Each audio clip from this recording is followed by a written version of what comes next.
Hi everybody, it's Peter Stockdale, the host of the Spin Market Report. Are you looking for a new place to advertise your business? With over 85,000 YouTube impressions and 20,000 total streams across all platforms in the last 12 months, the Spin Market Podcast Network could be the prime space you've been looking for to advertise your business. Get a hold of Spin Market today and see what advertising on a podcast can do for you. Visit www.spinmarketwith2ks.com or email digitalagent@spinmarket.com for more information.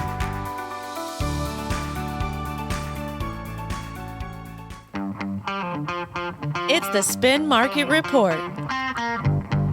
Here's your host, Peter Stockdale.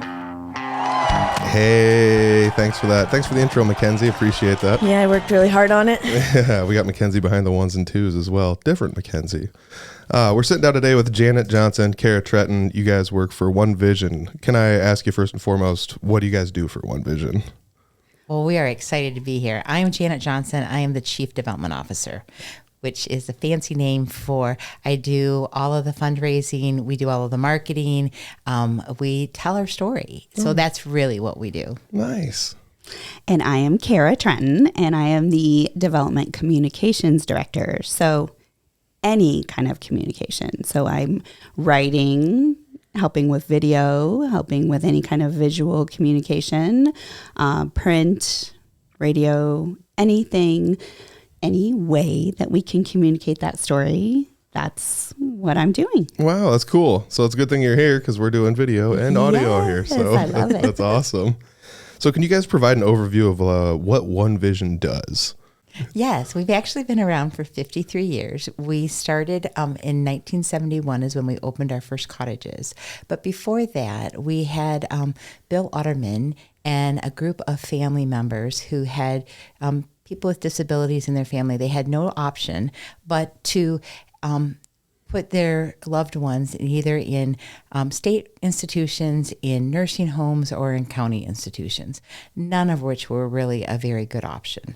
So they created... and when Janet talks about loved ones, it was loved ones with disabilities. Correct. Mm-hmm. So they created Handicap Village, which was in Clear Lake.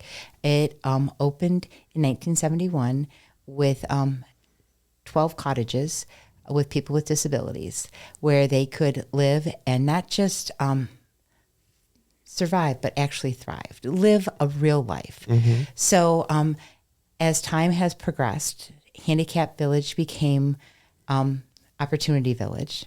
And in 1983, we started moving people into the community. And we found that type of living was so much better for them.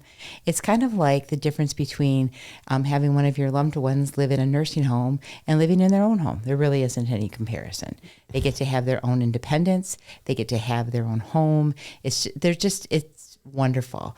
So the Olmsted Act happened, and that's where the government came through and said that people with disabilities actually have the right to live in a community of their choice with the services they choose.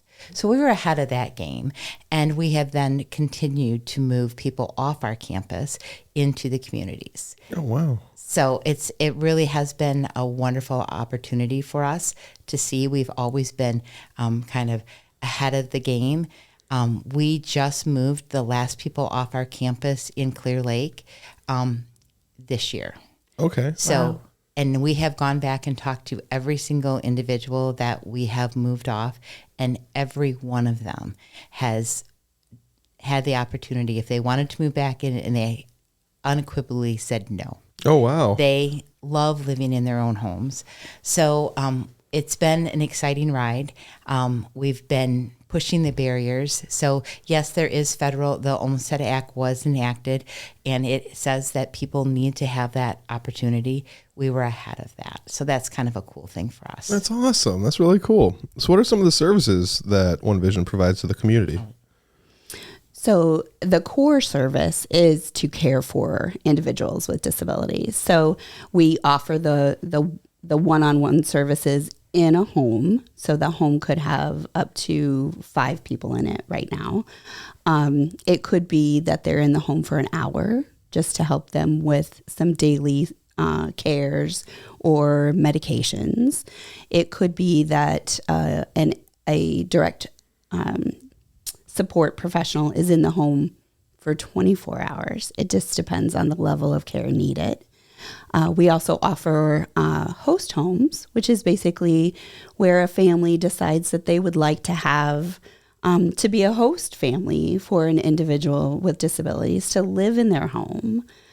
So it offers a level of independence for that individual with disabilities, but they also have that security and safety of a family that's not like their parents, you know. Oh, yeah, so yeah. think about any young adult that doesn't want to live with mom and dad anymore, but needs a little bit of support. Also in the homes where there's 4 or 5 people living, and sometimes just even a single person living, there's a care model called Smart Living, which just brings in technology to help with their care. And so everybody's care is really based on their individual needs. So those are more the direct hands-on care kinds of things that we do, but we also have supported employment where we help individuals secure employment that they want based on their passions and their skills, not just, hey, here's a dishwashing job. Yeah. That's what's open. Go stock the shelves at the grocery store or whatever it happens to be. Yeah. Right. So really taking their passions and their desires and their career goals into account rather than just pigeonholing. Yeah. I imagine that's got to be helpful for everybody, you know? Yes. I mean, it's going to be a more productive environment for everybody involved, which honestly, like, it seems like such a novel idea, but it seems like common sense at the same time. You know, it's so weird. It is common sense. Yeah. And it is so helpful for the employers in our service areas because they are in desperate need of employees. Yeah. And they can very strategically carve out jobs for a very specific skill set. Awesome. That's really cool. So I feel like I'm missing something, Janet. Do you want to add something? Probably we still do have the core model of our ICFs, which is the intermediate care facilities. And we have some of those in Fort Dodge. So it's where we have like group homes. We have 16 individuals with 24 care service in a facility type environment. So we still have that available for people. So it's really about choice. It's our mission is to stand with and support people with disabilities to pursue their best life. And our job is to let the people we serve decide what their best life is. Yeah. So we don't say, oh, this is what you should be doing. We ask a lot of questions. We do a lot of probing. We do a lot of consulting. And we are here to facilitate what their best life is. So, for example, in our Smart Living model, we had a young man who's in his 30s who wanted to live. He was one of the very first homes to go into our Smart Living. And we'll get a little bit more into Smart Living, but he was in one of the very first homes. He had three other roommates, so he was in a house of 4. He, like many 30-year-olds, wanted to live on his own. And so before we had our Smart Living model, that was not an option. So he was in a home with 3 other roommates, 24-hour care, 7 days a week. He now is in his own apartment, living by himself. He has 1 hour of service, in-person service a day, 23 hours of remote service a day, truly living his best life. His mom and dad have been like, this has been life-changing for him. So those are the types of things that we do. Not everyone wants to live by themselves. We have another young man who was 18 who wanted to get away from mom and dad. Not get away, but wanted to live on his own, like any 18-year-old wants to do. Every kid. Not that his mom and dad they're fabulous people, but he wanted to be out on his own. So he actually moved into that opening where the other young man moved out of because he wanted to have the roommate situation. And he, too, is living his best life now. The relationship between he and his mom has improved immensely. Oh, yeah. I can see that being a thing for sure because, you know, you get a little bit of space and it just makes when you see the person that much better, especially when, you know, I'm surprised he said he waited till he was 18 to like want to move out, because it's like, isn't that everybody's like, 13, 14-year-old dream? They're like, I'm out of here, mom. Right. You had mentioned Clear Lake. You also mentioned Fort Dodge. Your primary location is Clear Lake.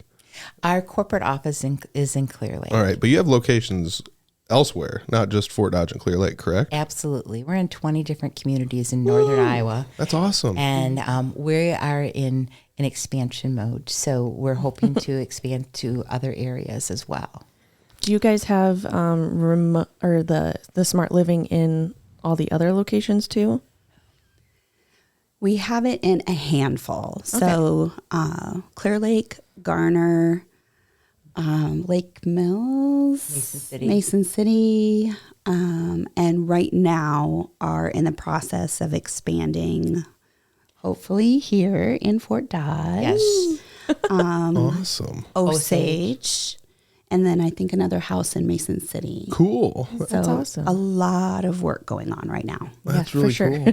We actually got to go record video for you guys, and it was such a cool experience. I just had to say this, like, to meet the people that participate in it, and then like your staff and stuff. They just do such a great job. It was so cool to see that side of it. And then you were talking about the people that have already been benefited with the smart living, and we got to meet those people, and they were just the sweetest, like, full-hearted people. It was so cute. I don't know how to explain it. It was such a wholesome day for us to get to actually come and hang out with you guys, and even talk to like the parents. And like you said, the relationship with the parents has improved, and from the mom's standpoint of like how much it, like, you could just tell it has impacted her exponentially. For sure. It was such a cool experience, for sure. Yeah. The tears. Yes. Do you remember the tears? Yes. I was trying to hold the camera and I was like, oh no, focus on the camera. So emotional. Yes. So how long have each of you been involved in One Vision? So our whole team is relatively new to One Vision. I started a year and a half ago, just over a year and a half ago, and Kara joined our team in December. Right. So not quite a year. So nice. Although I've just been with the team for just under a year, I was on the board for 3 years prior to that. So I actually had some working knowledge of the organization, which is what drove me to accept the job, to join the team. It wasn't a very hard sell. So you've been there a short period of time, but I'm sure it's been long enough to kind of gather something for this next question. What's been some of the most rewarding or possibly some of the most challenging parts of the job so far? So I think the most rewarding is every time I meet someone we serve. They each have such an incredible story, and I would love to say that we are making their life better, and I do believe we are. They make my life better every day. And every single one of them has such an incredible story, and they are so full of positivity and joy, and they just see life in such a wonderful way. And it's really easy this kind of goes to the hardest part of my job, is it's really easy when society focuses on their disability rather than their abilities. And so it's a positive negative for me, because it's an opportunity for me to tell the story so that people can start seeing the abilities that each one of these people have, and how society has really kind of put them in a box that we shouldn't be putting them in. But it's so rewarding when we get to see things when they, like some of the stuff you guys saw in the video with the smart living. And I had the absolute joy of going down to the Capitol for Hill Day, and we took some of the people we serve with us, and having them advocate for themselves and talk to the governor and talk to all of our legislators was just a day I will never forget. That's fun. I've been to Hill Day, I've been to the Capitol before, but let me tell you, going with and hearing people with disabilities advocate for themselves was a day I'll never forget. Wow. That's amazing. How about you? So I echo a lot of what Janet is saying. I have the absolute pleasure of sitting down with the people we serve and having conversations, and some are super short because they're very to the point. You know, everybody has a different personality, but then, for instance, last Friday, I sat down with a gentleman who had a stroke at a very young age and, you know, had to relearn everything in his life.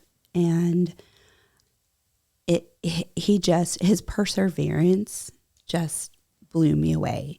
And it puts, you know, we all go through rough times in our life, and it puts perspective into my day that I sometimes forget about and that I need to bring back around. You know, I have a rough day but sitting there for 2 hours listening to this gentleman talk about how this has impacted his life to a point where he couldn't even think of what his life might look in 5 years because he didn't think he'd be here. That's wild. I mean, it's crazy to think that you're like gaining the perspective of like every single day you get that receipt of like seeing how you've changed somebody's life. Yes. And how you're making somebody's life better, you know, right. Every single day. And that's got to be very rewarding, because not every job even offers like a good job, you know, at the end of the day, but you get to see it. You know, I mean, it's a visual receipt you get at the end of the day, every single day. So that's got to be amazing. Yeah, definitely during that video that I remember, I mean, at first when you first walk in there, you know, the participants are always a little nervous around you, but especially like the one Mackenzie and I remember very vividly, because he was just showing us around his apartment, and he was just so proud of his apartment and that he has his own space, that he was so like, you could just see like how much joy he had for that spot, for like to be on his own. And it was such a cool experience. Like, it was just such a sweet day for us. Like, it was beautiful just to watch all these people just living literally like their best life, like, right, and how happy they are, and it's just so motivational for yourself. Like, it is, yes. And that particular gentleman, so, you know, we don't always think of people with disabilities having relationships and going out on dates, and so he has a girlfriend that also lives in a host home, and, you know, being able to really show people that they are just like everybody else on the face of the earth, and they have dreams and goals, and they deserve the choice. And they're so fun to be around. Oh my gosh! Oh my gosh! Yes, I loved it. Yeah. It was a good day, honestly. So you guys mentioned smart living earlier. Can you explain kind of like a little bit more about that? You said you were going to come back to it. So here we're coming back to it. Like what does the service entail, and kind of how did you guys get it started, and how long did it take to get started? And give me a little bit of background around some of that. So there's a company out of Cincinnati, Ohio, that was at a seminar about 2 years ago that one of our executives was at, and they were talking about the smart living. And smart living is just bringing technology into the homes of the people we serve. It's not like any out there technology. It's technology you and I have in our house every day. It's Alexis, it's Ring doorbells, it's hall lighting, it's things, but it's brought in to help the people we serve to have a better life and have more independence. So it took us about 18 months to do all the research, bring the company in, and get us launched. We launched last year in July with 2 homes, and we had 4 people in each home, and right now we're at 20 people. Oh, wow. What we have found is we did it really for 2 reasons. One is we have a huge shortage in people to serve employees, and with this work crisis that we have, so it will help us with that. But what we have found is it has helped the independence of the people we serve. So, for example, you know, I told you about the story about the gentleman who got to go into his own apartment. We had another young not a young man, an actually elderly man who was living with his sister and wanted to live on his own. His sister said he will never live on his own, but he wanted to. And so he had 24-hour care. He went into the smart model. So we have a remote service. He actually has a wearable device that he wears 24/7 that is monitored 24/7. He has some in-care, in-person services, but he now lives on his own. He is legally blind. He walks to the grocery store. He gets his own groceries. He comes back. He lives independently. His sister, who is his caregiver or his guardian, says that he's not just surviving, he's thriving. Nice. He loves living alone. He never thought he would be able to do it. We have other people so it just has taken somebody out of their home 24/7. There's everything is customized. So some individual may need a med manager. So it's a medication dispenser that is remotely controlled, so that will help them take their meds. We have hall lighting. So one of the biggest problems is falls. So it's motion censored lighting. So as they walk into the room, the lights will come on. We had a young man who couldn't get up and couldn't go to work. And so we had somebody that came in person to help him get up every single day. And he was kind of crabby about it. He now has an Alexa that wakes him up and says, "Good morning." The lights start coming on gradually. He has a monitor in his room that says, "Here's the checklist that you need to do to get ready for work." It helps him. He now is down to very few hours a day of having in-person care. Cool. So that has all been fabulous. But what the side effects that we have found are that the people we serve are having more independence. They are having better interactions with their own families, are coming in to see them because they didn't come in as often because there was always somebody else there.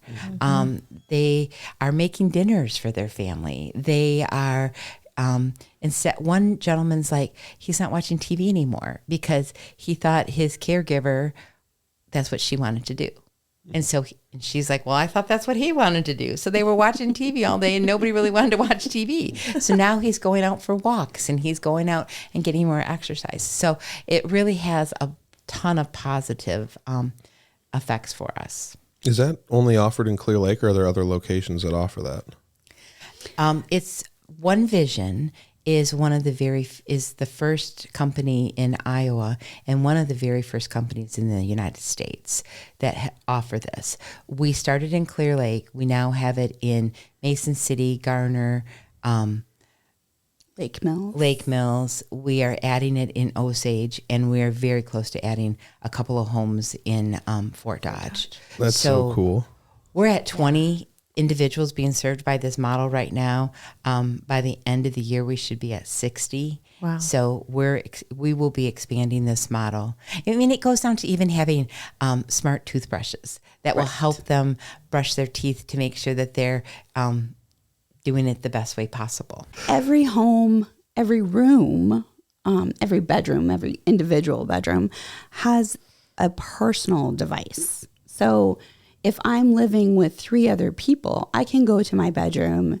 If I'm experiencing something that I need help with, I can go to my own device and reach out to the remote staff. Oh, cool. And say, hey, this is going on. I need some help. So it's not like we are just, yeah, they're out there on their own. Yeah, here's an iPad and a smartwatch. Go for it. You're still there. There is somebody there to check on them, to help them. And then if somebody does need to come to the house still, that's still an option. Mm-hmm. That's awesome. I guess it's really cool. Yeah. I mean, like it's better. I guess it's probably more convenient for them than just like pick up your phone and dial the number and call in. And, it's a lot easier than it is. Video. Yeah. Oh, even better. Yeah, you get to see each other. You see the person that you're talking to. They can see the person that we serve. So they can visually say, oh, yeah, they're kind of in some distress right now and they need some support. Yeah, but it's not recording. So we don't have cameras throughout the house recording what these people are doing. It's not invasive. It's not invasive at all. There you go. Yeah. I do like that aspect of it too. So like while we're still on this topic of smart living, I think we kind of touched on it a little bit. You guys went there and made a video for One Vision to do some smart living marketing. This is something that I didn't know about this. I'm still relatively new here to Spin Market, but I didn't know about any of this stuff until they came back with a video and were like, look what we made. And I was like, holy cow, this thing's really cool. What was the objective behind marketing this smart living in some capacity, especially with this video? Is it something that you kind of feel like you need to get the word out there to people to let them know that this exists? Or how did that all come to be to make a video for it? So the video is really to help let the community know what's going on. I mean, some of this technology, again, is technology that we all have. We have there's smart refrigerators and smart stoves and all these really cool things. And then the why, like why are we doing that? And then to help with the funding. So, but smart living as itself, its model, it doesn't really need the video or the marketing. It truly is for us to be able to grow this and be able to make people aware that it's an option out there. Again, we're cutting edge on this. Very first company in the entire state. So we've been talking to our legislators. We do need funding for it. We do. There's a lot of expense that goes along with it, but it truly is the best thing for the individuals that it makes sense for. It's not a one size fits all. It's not. There will be some people that we serve that will not go to any type of smart living because it doesn't make sense for them. But there's a lot of people that it will make sense for. Yeah. And we're hoping that because there are thousands of people on a waiting list for services In Iowa. Just in Iowa, that it will open up some spots so that we can care for more people.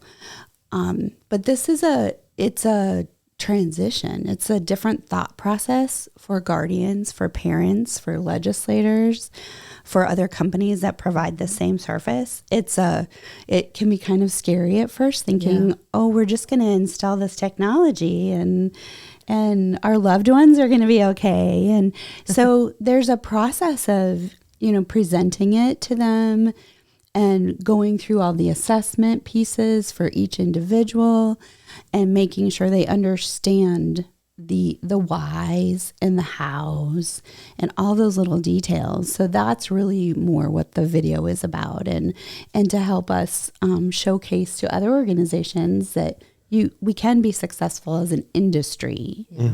And to legislators, we can be successful as an industry for caring for this demographic of people with this care model. Yeah. I mean, that's an interesting take on marketing. Again, I'm like relatively new to marketing. I went to school for accounting, so it's not like I have a marketing degree, but like, you're not necessarily like, buy this product. It's not really marketing for that. It's internal and it's external in the sense where, I believe you guys are a nonprofit organization. Yes, we are. So that would be the fundraising aspect of it. You guys can have a thing where it's like, we did this and we can do more of this with the help of either the legislatures or some grants or some donations or things like that. So absolutely, that's a really interesting way of marketing things, and do you think marketing is important to you guys in that capacity, or do you think you can, I guess, I don't know, is it possible for you guys to kind of just go out there without anything like this marketing or any of this collective research to be like, hey, we need more money or things like that to your legislatures?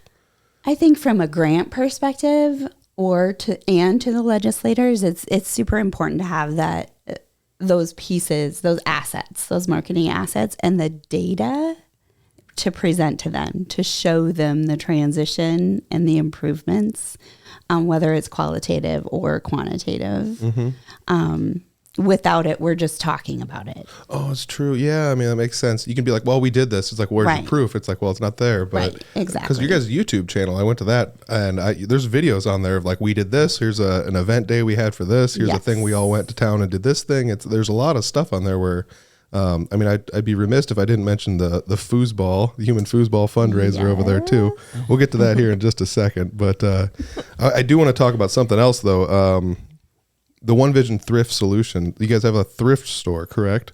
I believe there's one here in Fort Dodge. Yes, we have one here in Fort Dodge. We have one in Clear Lake, and we just opened a new one in Waterloo. All right. But so we have our thrift stores. They actually started off a long time ago, 50 years ago, as a general store. And they were started off, again, they have evolved. They started off as a resource for the people we serve. But as people have moved off campus, now they are truly thrift stores where people donate items, and we take those items and we resell them. And then all the mission of the thrift store is the same as One Vision. It is to stand with and support people with disabilities to pursue their best life. So all of the proceeds from the thrift store go back into our mission, to support our mission. But we've taken it a little bit further, and that's where you have thrift solutions. Is not every item that comes into a thrift store is saleable. True. Some of it is just not worthy. It's out of season or whatever. So what thrift stores had to do in the past was anything that wasn't saleable, they would have to take to the landfill. And there's a cost for that. Oh, yeah. So we collect not only from our stores, we collect from 80 other stores across northern Iowa and southern Minnesota. So we'll go to other thrift stores that they don't have a way to get rid of the unusable things. We collect them and we sell them on the commodities market. Oh, wow. So we save ourselves money. We save money for the other organizations that they don't have to go to the landfills. And so we pick it up for free. We sell it on the commodities market. We make some money on that. So some of it will go to third world countries. Some of it is ground into recyclable pieces. So we take hard goods and we take soft goods, clothing. They sell it, depends on if it's sorted or not sorted. It's a whole thing. But we've saved 1.5 million pounds. Holy cow. Last year. Last year alone. This year, we're on track to save more than 2 million pounds of stuff going into the landfill. 2 million pounds. 2 million pounds. So that is truly a win-win-win situation. So we're helping ourselves, we're helping other nonprofits, and we're helping the environment. That's so wild. It's super cool. So if you have anything to donate, go to the OV thrift stores and donate it. I know some people say, well, geez, it's some of your prices aren't that cheap. Well, we're not really trying to be cheap. We're trying to make money for our mission.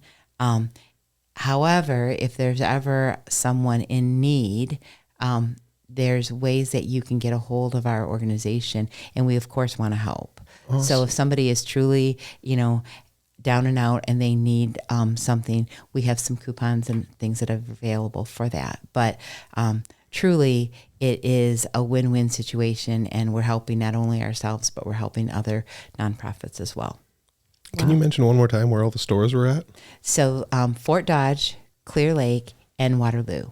All right. And then hopefully in 25, we'll be opening another store. We're not quite sure where yet, but we have a couple different options. So stay tuned. Yeah, stay tuned. Yeah, absolutely. I'm just going to say this. If you guys want to stay tuned, scroll down into the description section. I'm going to put some links down there for you guys. So you guys you don't even have to search for them. It's just going to be right there in the description section. So just scroll down and click on some links and make sure you follow and subscribe and whatever you need to do to follow along with One Vision. So how is your fundraising secured? I'm assuming this nice sheet of paper that says One Vision Human Foosball Tournament Fundraiser might be one of the ways you guys raise some funds. So yes. So we raise funds in several different ways. We get some grants. We do get some money from Medicaid. But there's definitely a gap in everything that is we have a gap that we need to fill. And we fill that with either grants from personal donations, and then we do events like our Human Foosball, which is coming up by popular demand, we're bringing it to Fort Dodge. I'm so excited for this. It is truly a blast. We've done it in Clear Lake for a couple years. Actually, it was done before we even started, and COVID hit and it went dark, and people came to me and said, we have to bring back human foosball. And I'm like, what the heck is human foosball? But it is where we take a court that's about 20 by 40, and it has tubes that go across it, and each team has 6 players, and you face each other, and you can only move horizontally. And you have a ball. So and you turn- picture a foosball table, human size. Do I have to keep my legs and feet together and swing on the pole? No. Move your feet. Okay. You just have to keep your hands on the bar. All right. So it's super fun. And we are going to be in Fort Dodge on October 24th at Fort Frenzy. We're still looking for teams. So if anybody is interested in having a team, just call us or go to the link and sign up. We would be happy to have you. It's $600 per team. You can have 6 to 8 players, and then you can rotate in and out. We encourage the 8 players because rotating in and out, you'll really want to be able to do that. So you kind of want to break. I'm way too excited about this. Yes. Bring your shin guards.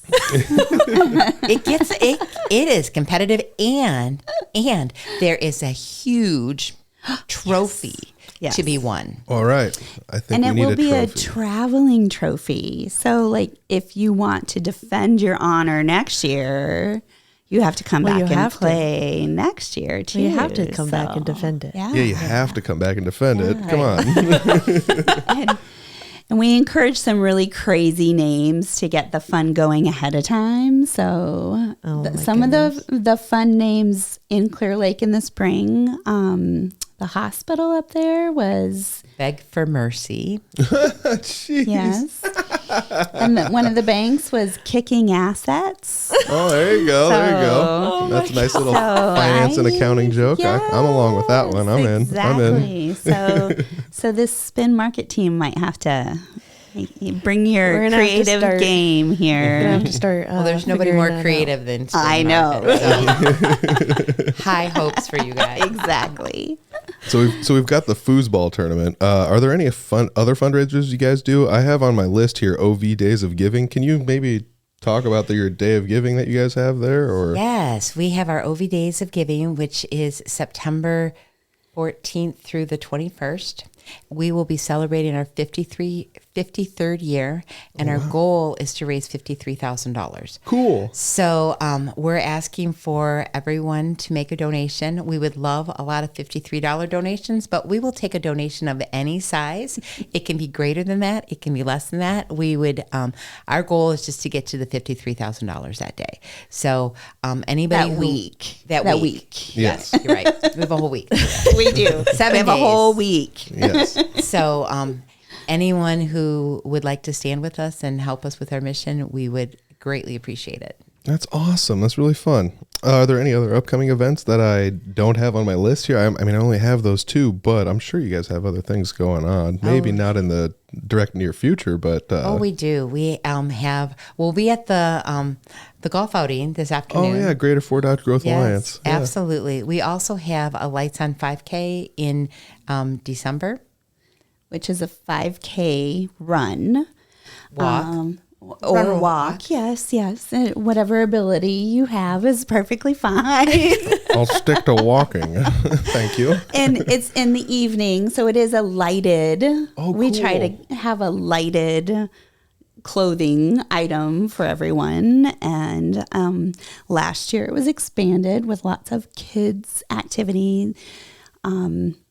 Kind of a Santa's workshop, so some arts and crafts kinds of things indoors afterwards, and some food, and we're already expanding it again this year, so a lot of fun stuff, family fun, and something for everyone, really. It's Absolutely. awesome. And the key to that is all of the funds for that go Yes. to purchase Christmas presents for the people that we serve that don't have family, that wouldn't normally get anything under the tree. So we go and do all the shopping, and it's absolutely a blast to do that shopping because, again, their wants and needs are so basic, and they just really like they are looking for some of the just the things that we take for granted. Yeah. So it's very rewarding to do that shopping, and we wrap everything all up, and they have gifts under their tree. Yeah. I mean, it's just like you said right at the beginning of the episode. They're just like us. They have all the same desires and wants and needs as all of us do. Why not provide it to them? Right. Absolutely. You know, I mean, that's another thing. It's not like you guys are just like, we have a fundraiser, give us money. Everything has an objective here. It's not like it's just an event just to have an event to see who can show up and whatever. You know, you actually have objectives behind each and every one of these fundraising things. Exactly. And then you're giving it back Absolutely. to the community too. And I think that's the cool thing with you guys is that you're not only helping out the people that you serve, but you're also helping out the community in the long run too. So it's definitely a back and forth, give and take, you know, we help you, you help us type of thing. Absolutely. Absolutely. Yes. Yes. Well, we are getting down close to the end of this episode. We got to get out to that golf outing. I don't know if anybody listened to the last episode. It was a little long-winded in that one. I apologize. You know, the last couple have been kind of long, but we're going to cut this one kind of short here. I do appreciate you guys coming in and sitting down and talking with us. This is such a great mission you guys have at One Vision. Again, taking time out of your day. You came to Fort Dodge for something else, and now you're here for this, so I really appreciate you guys stopping at Spin Market and talking with us. I've got one question left. Can you name a time in your life where marketing's impacted you and you possibly didn't know it? The crazy thing was recently somebody came by the office here and they gave me a Kit Kat candy bar, and I swear like that night there was Kit Kat ads on my YouTube. I don't know. It's marketing is such a strange, wondrous thing that that was almost like after the fact the marketing got me. You know, it's like, yeah, I ate a Kit Kat. I'm going to eat another one tomorrow. What are you going to tell me to do? You know, like, Oh my gosh. Oh, because you're not sure what to say. So you're going to pass it to me. She says yours. Oh my goodness. okay, so like another one is like, Like- I grew up like watching the Ninja Turtles. They all ate pizza, and I don't know if pizza is marketed by the Turtles or whatever, but you know, I don't know if it's just a kid thing, but I grew up and it's just like pizza for every meal, and I'm an adult and it's still like, I'm going to eat pizza 5 nights a week. Is it because of the Ninja Turtles? I don't know. I think that's a guy thing. Yeah, maybe. Yeah. I don't know. I could eat pizza every night. Yeah. I think marketing affects all of us in so many ways every single day. We are all touched by so many messages we don't even realize that we're touched by. You know, you'll be saying something, and the next thing you know, you're being targeted on any of your social media or Yeah. So that's I think that there's marketing in just about everything we do, and I think it's hard to like pinpoint it down to one specific thing. Yeah. Especially with this, it's like sometimes they know what you want before you know what you want, and you've already got it in your hands before you even know what happened sometimes. Right. You know, that's For sure. that's Yes. the hardest part about this question, I think, is like you might still not even realize that Right. Apple got you because I have an iPhone and an iMac and AirPods and what, you know, whatever else it is. It doesn't know when to stop. Though. Exactly. I do know that, like when my daughter was getting married, I was looking for a Mother of the Bride dress, and that was like everything was Mother of the Bride. Everything. Oh, for sure. Yeah. You know, when we first came in here, the two Mackenzies and I were talking about Jeeps. I own a Jeep and the whole duck thing. And, you know, it's not necessarily marketed, but it's this underground culture that is sort of a marketing thing. Like everybody knows about it. It makes you want to get a Jeep just so And you can it be does. ducked. It does make you want to get a Jeep so you can be ducked. So that's probably like once I got a Jeep, I was like, oh my gosh, what is this? What's happening? Yeah, for those that don't know. Why am I getting little rubber duckies on my car? Exactly. What is happening? Yeah, if and you- then I realized what was going on, and I'm like, whoa. Yeah, for those that don't know, if you own a is Jeep, cool. sometimes it just like other Jeep owners or people that like Jeeps will just come by and put a rubber duck on your Yeah. Jeep. Exactly. So I have a nice collection now. Nice. And I have an extra stock to duck other people. Makes me wonder if that's like a Ernie from Sesame Street started. Oh my god. I'm just kidding. I don't know. Maybe. Rubber Who ducky, knows? come on. You're all singing the song right now. You know you are. Yes. All right, Janet, Kara, I want to say thank you once again for sitting down and talking with us today. Is there anything that we did not cover about One Vision that you guys wanted to make sure we covered today? I think we've covered about everything. I just want to remind everybody that our OV Days of Giving are coming up, and we would really appreciate any donations. All right, everybody scroll down into the description, click on a link, make a donation. Thank you guys once again for sitting down and talking with us. Thank you. Thank you. This podcast is produced by Spin Market and Digital. Located in Fort Dodge, Iowa, Spin Market's highly skilled team can help you increase your market by updating your website, improving SEO, designing advertisements, and producing podcasts that will grab the attention of your market. Contact Spin Market today for all your digital marketing needs at digitalagent@spinmarket.com or call us at 515-302-8026. And to learn more, visit our website at www.spinmarket.com. That's digitalagent@spinmarket.com or 515-302-8026. Or visit our website at www.spinmarket.com.